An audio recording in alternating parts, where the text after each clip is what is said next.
uma vida livre, desprendida, de muitas mudanças, música e alegria, mas também uma vida de preconceitos. O povo cigano é um dos mais discriminados do mundo. Tem hora que, assim, quando a gente vai no supermercado, todo mundo fica olhando, entendeu? Quando entra numa loja para comprar uma coisa, fica aquela coisa estranha, assim, que a gente não se sente bem. É muito preconceito. A gente enfrenta preconceito da hora que a gente sai de casa até a hora que a gente volta. Então, assim, mas sempre eu tenho a minha cabeça erguida na escola, quando eu estudei. Eu não brincava no intervalo, quando eu era pequena, eu não brincava no intervalo. E um dia a professora chegou para mim e falou, por que você não brinca? Eu falei, porque os meninos ficavam, né, cigana, lê minha mão.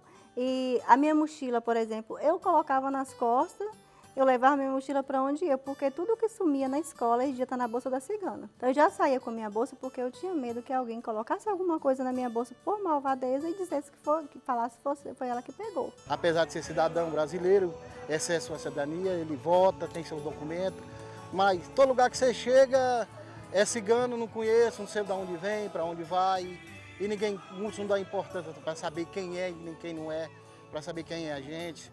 A discriminação é muito grande, eles tomam a gente como se fosse ladrão, bandido, mas pelo contrário, nós não estamos nas mídias, nós não estamos roubando, não estamos estupando, nós vivemos mais em comunidade, nosso povo em grupo, mesmo para poder se apoiar um no outro, porque a gente não tem muito apoio com o pessoal de fora, não. Esse preconceito está ligado diretamente à diferença de cultura. Os ciganos têm origem indiana e depois de uma invasão islâmica fugiram para o Oriente Médio e Europa. No período das grandes guerras, eles foram perseguidos por causa da diferença de cultura, idioma e religião. Chegaram no Brasil por volta de 1570 e o primeiro estado a receber essa população foi a Bahia, que também era o principal destino dos portugueses. Depois disso, se espalharam por outros estados do país, mas até hoje sofrem por terem hábitos tão diferentes. Existem poucos registros que contam a história dessa etnia. A tradição entre eles sempre foi passada de geração em geração, de forma oral. Por isso, a origem deles também é incerta. O que se sabe com certeza é que são pessoas desapegadas e que prezam pela família. Nós ciganos, quando faz uma comida, nós convida todos que tá para comer junto, nós não gostamos de comer sozinho. Nossa comida, nossa mesa sempre é uma comida farta. Nós gostamos de muita comida, nós não faz pouca comida. A mudança frequente de lugares para morar nem sempre foi opcional. Na maioria das vezes, foi forçada pela violência, preconceito e rejeição à cultura diferente. E por isso, as barracas se tornaram a moradia ideal. Na verdade, o povo denominou os ciganos como nômades, mas os ciganos não eram nômades. Por que quer não? E hoje em dia não existe, tem os sedentários, né, que já fica fixo no lugar. Então aqueles que se denominam nômade, não é porque eles querem, é porque o nomadismo era imposto para os ciganos. Meu avô, ele contava que já chegou várias vezes em determinados lugares que as autoridades da cidade chegavam e falavam, vocês não podem ficar aqui, a gente não quer cigano aqui. Então eles eram obrigados a levantar o acampamento e sair. A vida nossa é isso aí, é viajar, entendeu? Mesmo o trabalho nos leva a viagem também, entendeu? Porque o cigano onde chega é discriminado também, muitas vezes chega e não tem nem oportunidade de trabalhar porque é cigano. Então o nosso destino é viajar, porque às vezes não é tanto que a gente quer viajar, porque nós somos expulsos muitas das vezes dos lugares. É isso que nos leva mais a viajar. Não temos muita oportunidade de estudar, de trabalhar, de se formar. Então o cigano ainda está nessa demanda aí ainda, não tem seus direitos ainda não é reconhecido. Mas a tradição aos poucos vai perdendo lugar e as conhecidas barracas vão se transformando em casas, ou quase casas. Isso é uma tradição que vem de muitos anos, entendeu? Antes, pelo que meu avô falava, ele não tinha oportunidade, não tinha condição, então eles barracavam, faziam as barracas deles e barracavam. E hoje em dia a maioria de nós mora em casa devido à violência. Você viu que por aqui tem barracas, mas é tudo murado e antes não. Antes o cigano barracava no meio de uma estrada, tinha aquela segurança e hoje não. Devido ao preconceito, o povo, né, foi começando, houve casos de colocarem fogo nas barracas dos ciganos, o pessoal entrar, saquear, até de matar os próprios ciganos. As perseguições a esse povo sempre existiram. Na Segunda Guerra Mundial, a ideologia nazista matou quase 500 mil de ciganos. E esse também foi outro motivo para que eles se dispersassem pelo mundo.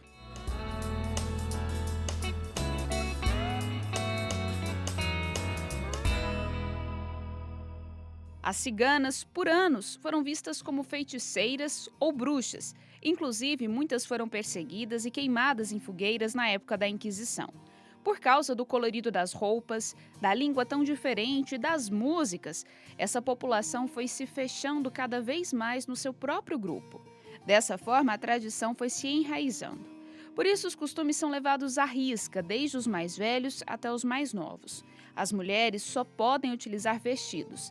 Nada de calças, shorts ou bermudas. E quanto mais colorido, melhor. Sobre os nossos vestimentos, é uns vestes tradicionais, né? E a gente procura assim, estar alegre, cores alegres, bonitas, para nós mesmos, para os nossos esposos, para toda a família, para enfeitar. Como meu tio fala, assim, a alegria de uma comunidade cigana é ver as mulheres todas bonitas, todas bem arrumadas. A nossa casa, a gente tem que estar sempre, né, tudo bonitinho, tudo arrumadinho, sempre tem que estar enfeitado. Não existe cigana sem brilho. Porque é a nossa tradição cigana, a nossa roupa tem que ser bem colorida, bem enfeitada, que é o segmento da nossa tradição. E a nossa cultura é essa. Aí quanto mais enfeitado, melhor. Quanto mais colorido, mais bonito.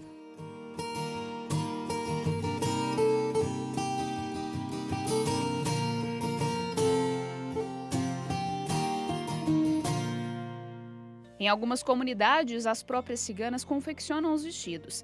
Nessa daqui, no litoral baiano, elas compram prontos. Mas não perdem a oportunidade de se reunirem para bordar, colocar as pedrarias, o que vira uma oportunidade também para conviverem. Aliás, todo mundo na comunidade é meio parente de alguém. Isso porque os casamentos também fazem parte da rigorosa tradição cigana. O nosso costume, nós está com idade de 12, 13 anos, se aproxima um rapaz, pede o pai da mãe, da gente. Aí, se os pais querer, marca o compromisso. Aí, quando é a época, aí reúne aquela multidão de ciganos para fazer aquela festa bonita, 2, 3 dias de festa. Reúne toda a ciganada para beber, dançar, comer, normal. A gente não namora. Nossos pais escolhem nossos pretendentes, a gente noiva e depois casa. Antigamente, desde a barriga a gente já era comprometido. Mas hoje não. Hoje a gente já pode escolher com quem a gente quer casar. Eu casei com 12 anos, namorar a gente não pode, só namora depois que casa. Aí eu casei, estou vivendo com ele, tem 26 anos, tenho 5 filhos. É a minha menina, eu queria que ela estudasse, mas como a lei da gente só estuda a 5ª série, aí ela só foi até a 5ª série. Como foi pro colégio, já tirou já da escola. E ela também já está noiva. O noivo dela nem conhece também. E tá aqui para casar também. No ano que vem ela casa. A menina, depois da primeira menstruação, já está pronta para assumir o compromisso de um lar. Em muitos casos, ela não conhece o pretendente, que é um primo, alguém da própria comunidade. Essa é uma maneira de preservar o núcleo familiar e, assim, permanecerem unidos.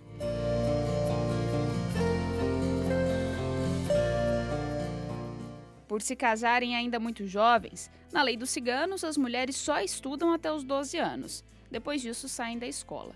Já os meninos têm a opção de escolherem se concluem ou não o ensino médio. A Dinha, como é conhecida pela sua comunidade, foi uma exceção entre as ciganas. Eu nasci em uma barraca, né? Na época era bem de barraca mesmo, eu nasci de barraca, convivi no meio do meu povo. Com 12 anos de idade, que eu fui morar com minha madrinha, que não era cigana. Mas o motivo não foi nada da comunidade, foi porque eu queria estudar e a cigana só estuda até os 12 anos, por questão cultural.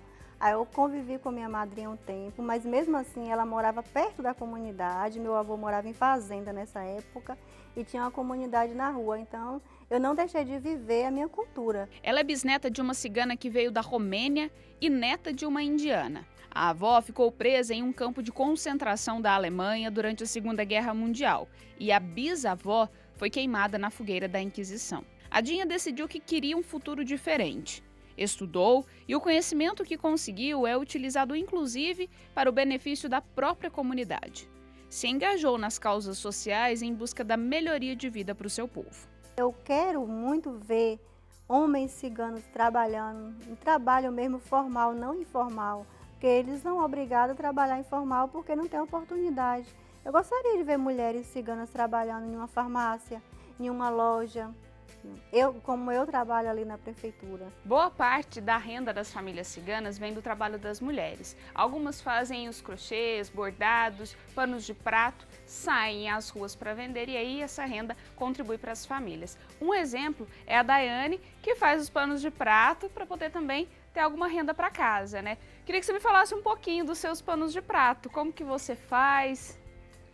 Esses panos de prato, eu faço assim, naturalmente esses daqui são para a gente ciganos, tem as filhas mulheres, assim, a gente já costuma juntar enxoval, né, para elas. Aí esses daqui mesmo são para ela, são uns que eu estou começando a juntar para elas. Mas eu faço sim, às vezes as pessoas me encomendam, eu faço, tem outras pessoas que fazem também. Eu faço em um dia, eu faço um pano de prato desse. E aí essa renda também ajuda aqui para vocês? Ajuda sim, ajuda. E aí você estava me contando, então a cigana quando ela nasce, quando é mulher, a mãe já vai desde pequena preparando o enxoval. Desde a criança, com 6, 7 anos, a gente já tem costume de juntar as coisas já. O engajamento da Dinha começou a inspirar outras mulheres da comunidade. A Simone mesmo se tornou uma microempreendedora para contribuir com a renda da família. E mesmo que ainda tenha dado os pequenos passos, é um grande avanço dentro das tradições e cultura do seu povo, que ainda tem traços fortes do machismo. Meu marido está parado agora, que eles tinham uns carros velhos, mas aí parou. Ele andava trocando, negociando. Aí está parado. A minha renda só é a minha mesmo, que eu estou ganhando agora. Só a minha renda. Eu faço meus tapetes, eu vendo meus tapetes, vendo meus perfumes. O que der, eu vou na roça de café, pegar café também, nos tempos das colheitas do café, já tem o nome da gente lá. Vai eu e outra cunhada minha que mora em Onapo. Essa comunidade da Dinha tem cerca de 40 famílias, que totalizam quase 200 pessoas. Todos moram em 2 ruas próximas e já estão fixos na região há uns 20 anos. Apesar do elo das comunidades serem bem fortes, tem outras que fogem à regra e escolhem uma vida completamente livre, sem moradia fixa.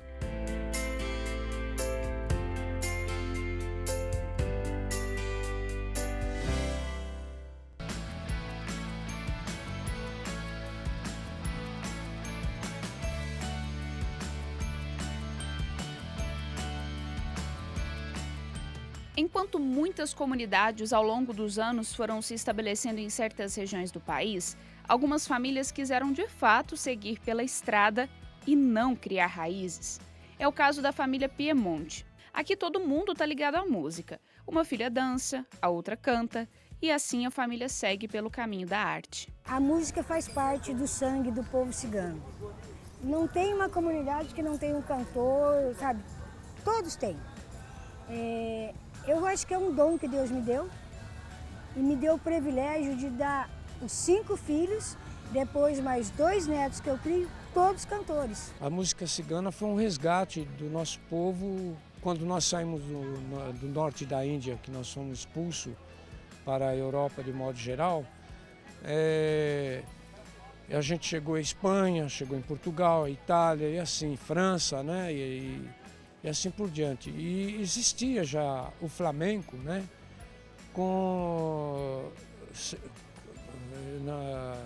Levando a arte e a cultura com o sapateado. E o grupo Gypsy King bolou um sistema de cantar música gypsy com o bailado flamenco sem o sapateado.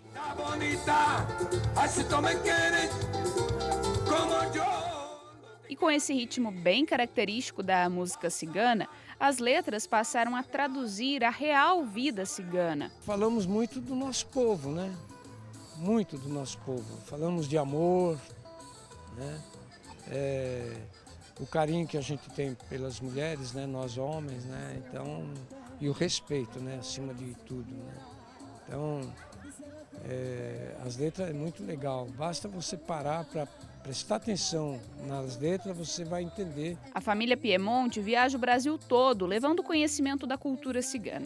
Eles chegam com equipamento de som e qualquer lugar vira palco. Qualquer mesmo.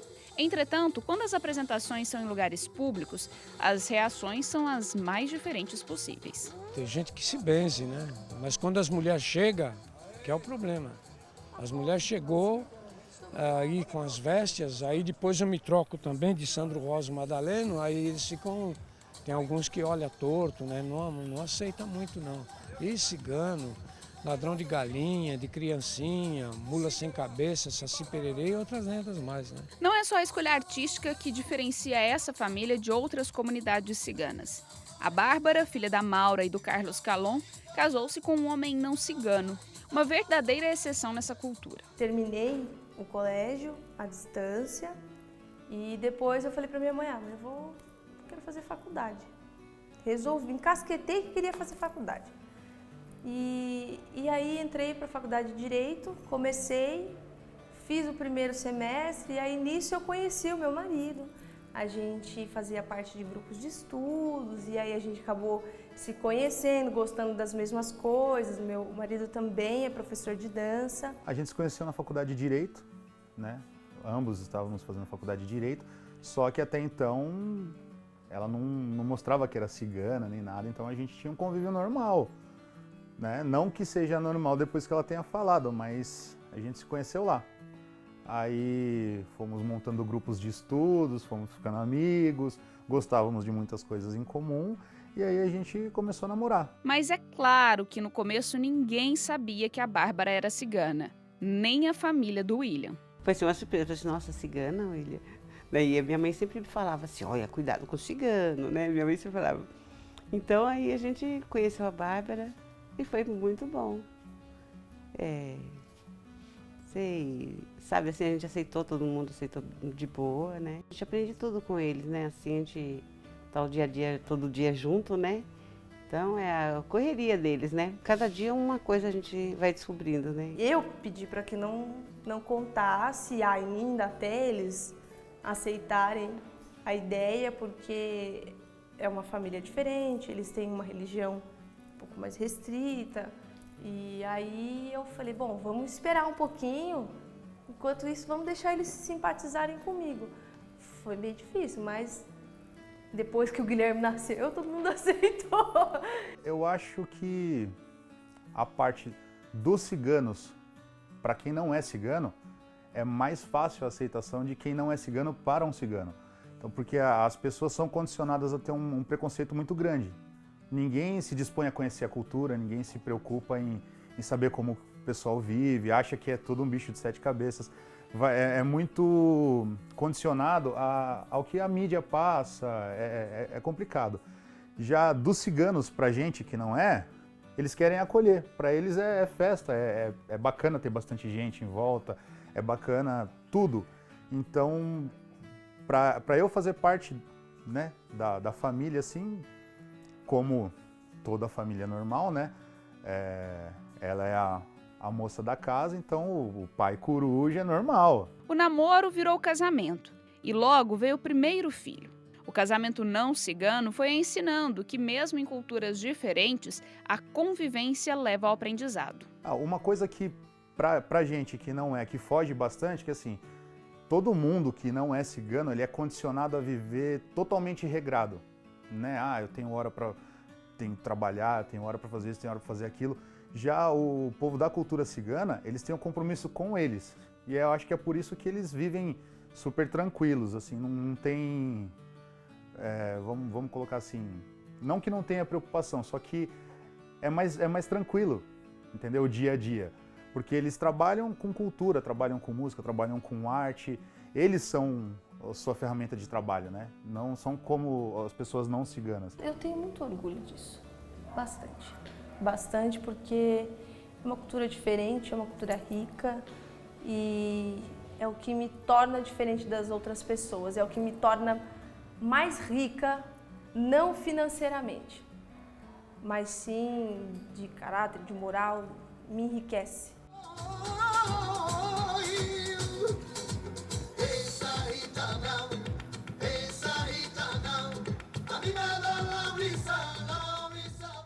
A Bárbara se casou, teve o pequenininho aí e foi morar em Atibaia, no interior de São Paulo, com a família do William. Apesar de não seguir com os pais e irmãos pelo país, levando a arte, a dança ainda é o que faz o coração dela pulsar. A dificuldade que ela encontrou é que, como em praticamente todo município do país, aqui não tem incentivo nem promoção da cultura e acolhimento cigano. Infelizmente, uma política exclusiva para o público cigano nunca ocorreu. O nosso maior incentivo foi através da dança cigana mesmo. A Bárbara participou de alguns projetos culturais, né, através da difusão cultural, que é uma entidade que contratava, também dá aula em outros projetos e academias também.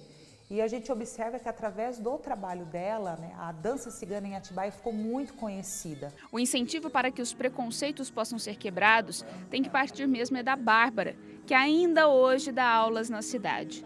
Um desafio imenso, onde não há tanta abertura da população. É uma cidade conservadora, bastante antiga, e às vezes é difícil inserir outros públicos, outras linguagens de cultura. Mas, por exemplo, através de discussões, a gente tem aqui a Escola Legislativa, acredito eu que trazendo o público cigano, por exemplo, para a Câmara Municipal, para trazer uma palestra, para se falar sobre a cultura, para quebrar esse preconceito. É difícil não ser aceito, filha. É muito difícil, é muito doloroso. E eu luto por isso, eu só quero que as pessoas respeitem o povo cigano como ser humano. A gente tem dor, a gente precisa de médico, a gente precisa ir na escola.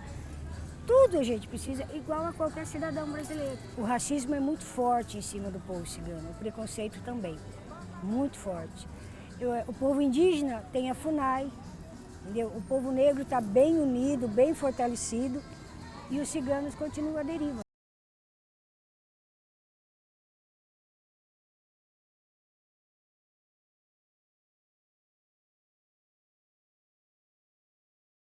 Mesmo com pouco incentivo, a dança foi a maneira que a Bárbara encontrou para continuar mergulhada na sua própria cultura. Além de, claro, ir mostrando para a sociedade o seu valor. Até então, o que você vê, o que você assimila pelas redes, assim, ou rede social, ou televisão, ou cinema, tem um florido, não é? Agora, com ela vem a autenticidade, o dia a dia, os costumes, as posturas, o próprio temperamento. Então, tudo é muito diferente do nosso. Então, a gente acaba aprendendo muito também a respeitar esse perfil de cultura. Dança cigana, ela é única e, no caso, depois dela ter tomado assim, uma proporção tão grande no mercado, no caso que hoje muitas pessoas trabalham, mesmo não sendo cigano, trabalham com a dança cigana, elas foram, não digo perdendo, no caso elas foram só enriquecendo, foram misturando com a dança do ventre, com o flamenco, foram juntando elas e criando essa miscigenação. Essa cultura tão misteriosa, tão mágica, sempre me despertou muita curiosidade. E as músicas, principalmente pela energia, pela vibração, eu sempre adorei. Mas eu tinha uma vida muito intensa, com consultório, com criança pequena, então eu não conseguia me dedicar efetivamente à dança. Depois, as crianças crescendo, tendo mudado de cidade, saí de São Paulo e vim para Atibaia, aí sim eu pude cuidar um pouco mais de mim, desengavetar, sabe, os projetinhos. E um desses projetos realmente foi de conhecer melhor a cultura, a dança. Talento artístico é algo muito presente na cultura cigana e um dos motivos é a origem indiana. As letras das músicas normalmente falam da saudade, das paixões e da alegria da vida cigana. Já a dança tem influência da dança flamenca, da dança do ventre, e é aqui que as mulheres têm a oportunidade de se sentirem livres.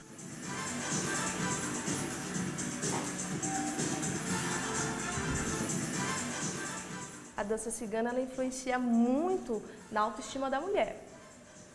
Aqui mesmo, com as minhas alunas, aqui é um momento onde, às vezes, algumas moças vêm até aqui e elas se reencontram, no caso, porque não é que eu exijo, eu proponho a ela um momento dela.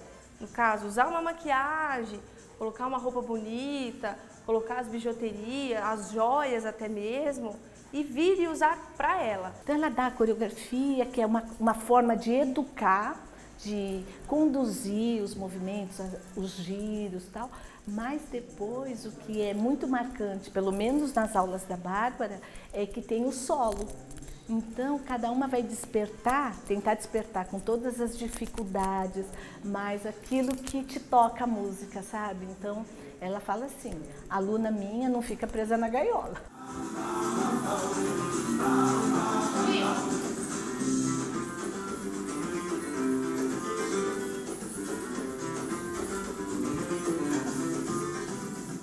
Hoje, muitas pessoas da cidade sabem das aulas da Bárbara e o quanto ela tem feito para mostrar o valor da sua cultura. Cada apresentação, cada aula é um grito de liberdade, primeiro para ela, que se viu fixa em um lugar depois de se acostumar a não ter raízes. Hoje, que eu fiquei mais velha, que eu tenho meu filho, por incrível que pareça, eu sinto falta de estar sempre viajando. Porque hoje eu fico presa, então para mim é ruim. Porque às vezes eu falo, nossa, minha mãe liga, eu tô em tal lugar, tô lá do outro lado do mundo. Ah, tá, nossa, eu tô aqui, pai. Tô aqui. O que realmente sempre me chamou a atenção foi da luta que eles tinham em preservar a liberdade, de abrir mão de bens materiais, de formar raiz, de conquistar bens por um caminho totalmente livre. Então, isso sempre me chamou muito mais atenção, porque numa cultura como a nossa, capitalista, onde é o ter, que você de repente se depara num grupo que eles querem só oxigênio, sabe? Eles só querem viver e ser feliz.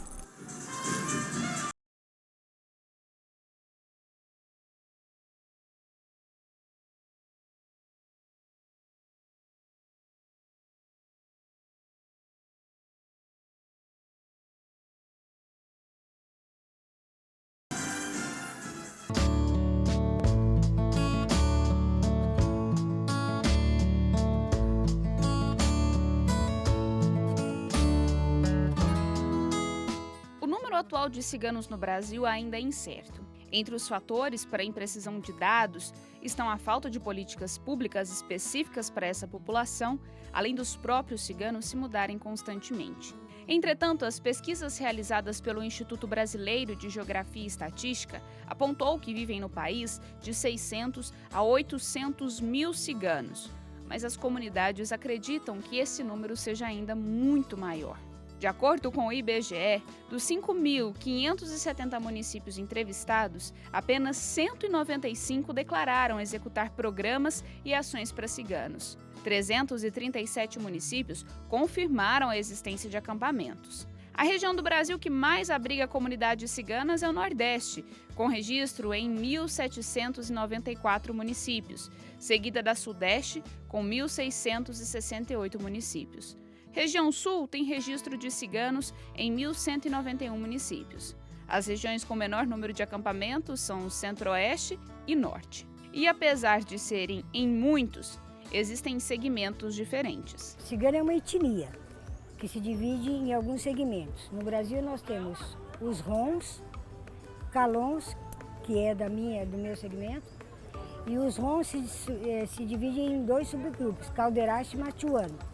E tem Sinti, Rorarranê, tem uns outros grupos aí. São culturas diferentes, nós temos um dialeto diferente. Os Rons, Caldeiraço e Matiuano falam romani, os Calon falam chibe. A cultura é um pouco diferenciada também. Tem os Rons e os Calons, né? No caso, meu irmão, Calon, é casado com uma Romi. E a gente se diferencia, no caso, pelo dialeto, pela língua que a gente fala. Mas não tem muita diferença. Uma coisa que também marca é o poder aquisitivo, né? Os Rons são os mais ricos, são o povo do dinheiro. Os Calons não, a gente trabalha, a gente vive da rua, cartomancia, vender pano de prato, vender cobertor. E nós que somos músicos, cantores, dançarinos, é assim que a gente vai moldando assim, os segmentos. Cada um com as suas características vai enfrentando também os desafios de ser cigano em ambientes diferentes do que eles estão acostumados. O Secalão nós somos cigano tropeiro. Você tem o vestuário, a bota, o chapéu, somos cigano ferreiro também, o cigano, o calão. Muitos anos atrás aí, a gente viajava de tropa a cavalo, Hoje não, que não tem mais esse espaço para viajar, não tem mais estrada para viajar a cavalo, hoje é no carro. Mas nosso povo, os calons, são ciganos tropeiros. Na escola, os meninos vão desse tipo. Por isso que é discriminado, tem um impacto grande. O menino chega lá com um chapéu, uma bota, os outros meninos estão de tênis, shortinho, aí todo mundo vai olhar. Então a discriminação já começa na escola, porque eles não têm o costume de ver quem são os nossos ciganos. Com a carência da atenção do poder público em executar programas que garantam os direitos aos ciganos e diminuam o preconceito, a população aguarda a aprovação de um estatuto que está para ser votado no Senado. Está sendo criado o Estatuto do Cigano lá em Brasília, está tendo uma luta para a gente ter esse estatuto e até o momento ainda não foi aprovado, aí fala que não tem quórum, aí depois volta. Eu acredito que se os governantes nos dessem o direito, como seres humanos, como cidadãos, principalmente direito a trabalho, a estudo, eu acredito que isso aí seria quebrado. Nós somos brasileiros de origem cigana. Agora, esse estatuto é um trabalho de um cigano que está lá em Brasília, que é o senhor Vanderlei, e que tem lutado muito por isso. Ele tem uma associação, que é a ANEC, que está responsável pelo Estatuto do Povo Cigano lá no Senado, que já foi várias vezes, que a gente precisa que seja aprovado. Que é o direito à saúde, o direito à educação, sabe? É um direito que nós, pela Constituição brasileira, deveríamos ter e não temos. Então o Estatuto vai nos ajudar nesse sentido. Entre os principais pontos para o Estatuto se tornar lei federal estão a inclusão de políticas públicas de desenvolvimento social e econômico e a promoção do combate à discriminação. Além disso, eles querem direitos eficazes de educação, tão precária nos acampamentos, e saúde. A gente ser reconhecido é muito bom, porque a gente ia poder ir e vir sem ninguém olhar para a gente diferente. Saber que nós somos gente, nós somos humanos. E existe pessoas erradas no meio do cigano? Existe. Mas do mesmo jeito que existe em qualquer outra cultura, em qualquer outra nação, né? Então que eles olhassem para a gente como nós somos. A gente precisa conhecer as pessoas para depois julgar. E o povo julga demais, o povo cigano. E se acaso um cigano faz uma coisa errada, eles colocam os ciganos, rotula, coloca aquele rótulo, os ciganos. O cigano é uma pedra de diamante bruta, que precisa ser lapidada para mostrar seu valor. E a lapidação, para mim, nos ciganos é a escola, é a educação. Em muitas comunidades, quem passa a assumir a responsabilidade da busca por direitos dessa população é a própria igreja. A igreja católica é uma porta que nos abre para estar quebrando o preconceito, como em missas que a gente já foi, tem padre, tem paróquio que eles acolhem a gente. Então o pessoal lá, os outros visitantes já vê a gente com outros olhares. O olhar da igreja em relação aos ciganos foi aumentando, principalmente depois da criação da Pastoral dos Nômades. Na década de 80, foi realizado o primeiro encontro nacional dos ciganos. A partir daí, as questões sociais foram sendo mais amplas e criou-se o Dia Nacional do Cigano, dia 24 de maio. A igreja abriu as portas para receber essa população e isso contribuiu para diminuir o preconceito da sociedade. A Pastoral dos Nômades é de grande ajuda para toda a comunidade cigana, não só aqui no município, né, nas redondezas, por fora. O Dom Edson ele tem aquele carinho com a gente de nos ajudar, de estar nos acolhendo, principalmente por conta do preconceito que a gente sofre. E a pastoral entra na comunidade para ajudar. Então, a Pastoral dos Nômades quer ser essa presença da igreja. Primeiro, para escutar. Então, o que é que vocês fazem? Ser presença. Não chegamos com uma mala pronta, nenhum projeto, porque respeitamos a sua cultura, devemos estar inserido, conhecer, amar, quer dizer, ser um cigano entre os ciganos, para compreender a sua mentalidade, o seu jeito de ser família. A luta da Pastoral Nômade começou depois de um incentivo do Paulo Papa VI há mais de 50 anos. Dom Edson Santana é o atual bispo referencial da pastoral aqui no Brasil. E por ser bispo da Diocese de Eunápolis, na Bahia, tem um contato quase diário com as comunidades que estão ali próximas. Nessa região, a presença dos ciganos é bem forte. E fiquei muito feliz no nosso último encontro com o Papa, quando ele fala de uma igreja em saída. Nós tivemos em Roma um encontro, estava presente mais de 8.000 ciganos do mundo inteiro, com o Papa, celebrando 50 anos do primeiro encontro de um Papa com um grupo de ciganos, foi Paulo VI, hoje santo. E ele dizia para nós padres e bispos que estavam presentes, aprendam com eles a ser igreja peregrina. Não espere que venha, mas vão ao encontro. E nessa de ir ao encontro, Dom Edson encontrou com a Rosa, cigana e que se tornou catequista. O filho tinha morrido há pouco tempo. A igreja foi o conforto espiritual e o lugar onde encontrou espaço para servir. Aí quando isso aconteceu, eu senti que eu precisava dar um salto na minha vida, até mesmo para poder continuar. Aí, como a igreja era perto, as missas eram cedo, 4 horas da tarde. Aí eu comecei, aí tinha um padre aqui que era Frei Geraldo. Ele, vamos para a igreja. Sempre ele me chamava, vamos para a igreja. Aí eu comecei a ir. E lá eu gostei, fui, continuei. Hoje, é tanto que hoje ele foi embora daqui, não está mais aqui, mas eu continuo lá. O incentivo da pastoral para a participação dos ciganos na igreja foi aumentando. E o reconhecimento dessa população pela sociedade local também cresceu com o auxílio do trabalho de Dom Edson. Hoje nós somos reconhecidos por conta desse trabalho dele, porque ele vem constantemente lutando a nosso favor. Ele viaja para todo o estado, ele viaja para tudo quanto é encontro, e por conta dele quebrar esse preconceito. Ele não é apenas um bispo, ele não é o nosso bispo, ele é assim o nosso pai espiritual. Um pai que está constantemente tentando colocar o filho ali. O trabalho da pastoral é também ser intermediário entre os ciganos e os não ciganos. Isso vale tanto para a abertura para a participação direta em celebrações na igreja, quanto para questões sociais e necessárias a serem resolvidas. Os ciganos nós temos dificuldade de registrar os filhos. A maioria não tinha registro. Conseguimos por lei, todo cigano tem direito de registrar seus filhos em cartório. Porque muitos tinham as crianças em acampamento, não tinham testemunho como. Então hoje você verifica, vai, olha, a aposentadoria de muitos idosos, matrícula nas escolas, o problema de hospitais, tinha dificuldade quando via que um doente era um cigano já. Então hoje, graças a Deus, ele já chega nas repartições públicas, já tem o direito ao registro dos seus documentos, é a sua dignidade. Mas o trabalho da pastoral não tenta mudar as tradições culturais dos ciganos. Pelo contrário, existe um respeito mútuo. É o caso dos casamentos precoces. Nós temos os jovens que casam com 14, 15 anos. Na lei da igreja diz depois dos 16, na lei civil depois dos 18.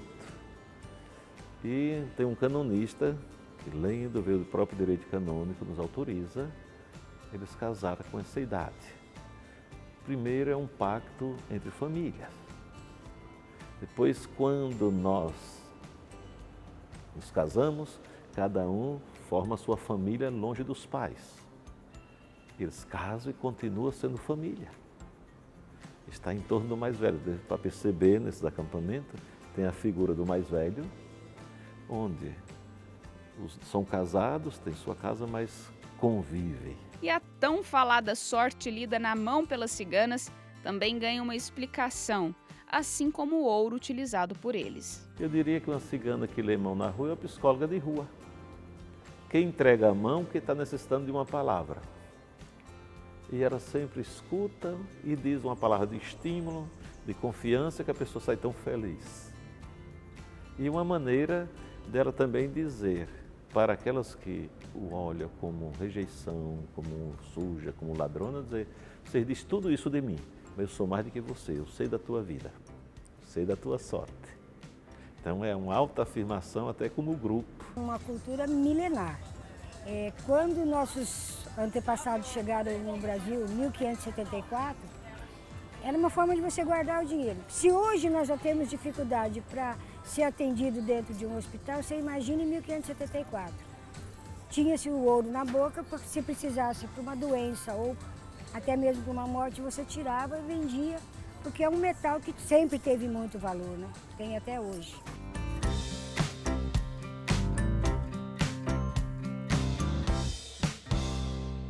A Até hoje, os ciganos são conhecidos por serem pessoas sem pátria, mudando sempre de um lugar para o outro, muitas vezes de forma forçada. Eles nunca estão só, sempre vão acompanhados da família. A comunidade e os laços que constroem é algo de extrema importância para essa população, assim como o respeito pelo líder do grupo.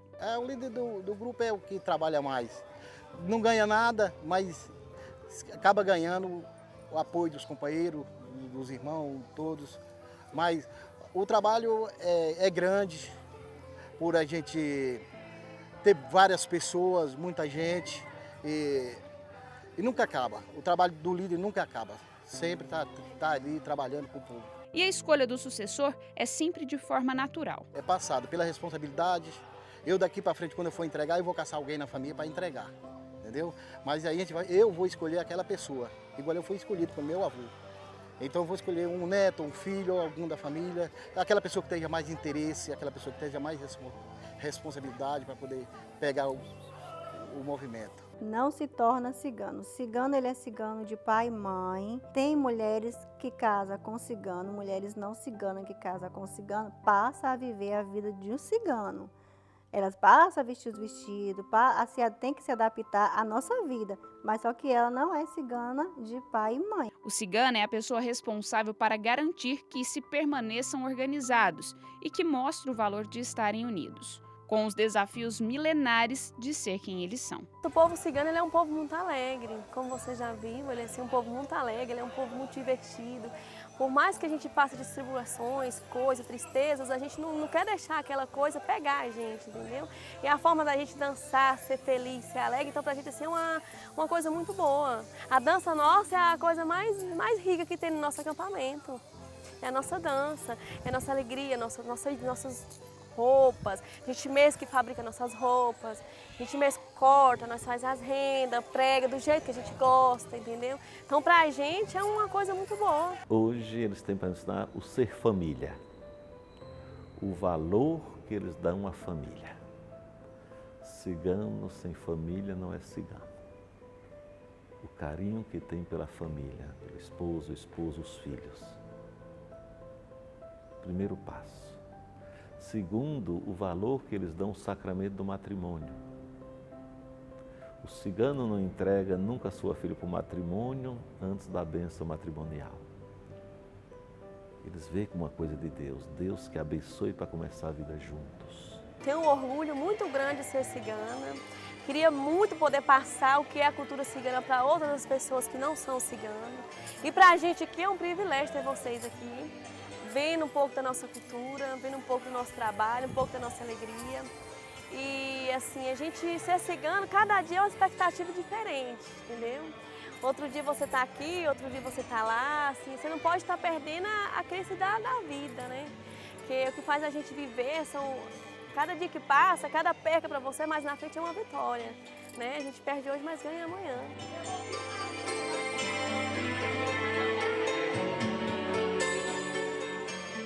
O Arquivo A fica por aqui. Uma boa noite para você e até semana que vem.